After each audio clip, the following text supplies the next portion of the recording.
got pushed play. Yep. Utah State at USC, 16 and a half. A lot of people have DM'd me or tweeted at me about this game. I used to be up in Utah. For those that don't know, lived there for quite a while before I moved to Vegas. Have some ties with the Utah teams. Nothing here though. In general, Utah State's going to be kind of a. It's not really a rebuilding year because they're good enough to be a bowl team still in like a Mountain West Conference. But they're not going to be as good as they've been in the last few seasons.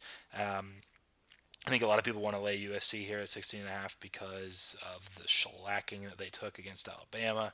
And I don't really blame them. It's a pretty good spot where you're thinking you're buying low on USC.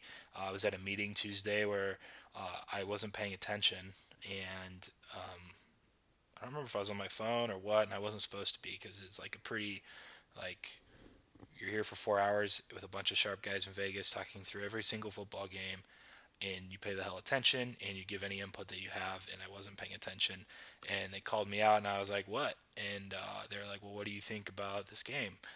And I was like, oh, my number is like the exact same. I'm not uh, betting it. And they're like, well, you didn't adjust for USC after week one. I said, hell no. Like, for one, it's pretty blatant that they just gave up after they like let the game go. If you actually watch like almost the entire first quarter, I think they were the right side. They were up 3-0 and a chance to go up 10-0 or at least 6-0 with another field goal later in the first quarter. So for like 10 to 12 minutes, they were just actually controlling that game. It got away from them, and then it's like they just gave up in the second half. I mean, and it was against Alabama, the defending champs and the best team in the country, like, and by far power rated the best team in the country for me.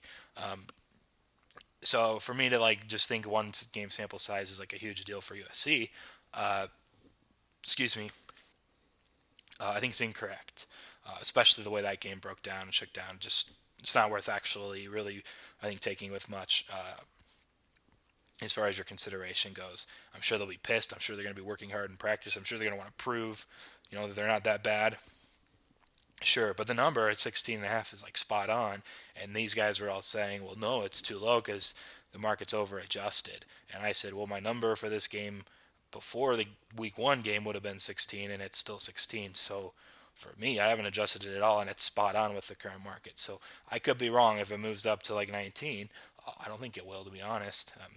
Might get to 17, but I think that's fine. I think that's about right. I maybe would add a half a point or a point for the fact that they could just be mad and they could play well mad, but really you can't quantify that ultimately. So for me, it's complete pass. And the one place I would look that's come up a little bit, it opened 58 and a half on the total. My number is 57, and it's 59 and a half now. So wouldn't have interest to like lower 60s, but never know. By Saturday, totals are moving quite a bit, and I could play an under 63 or something on a Saturday. That would be something where I start buying and looking into. So anyway, that's my one quote unquote lean, and move on to the next game.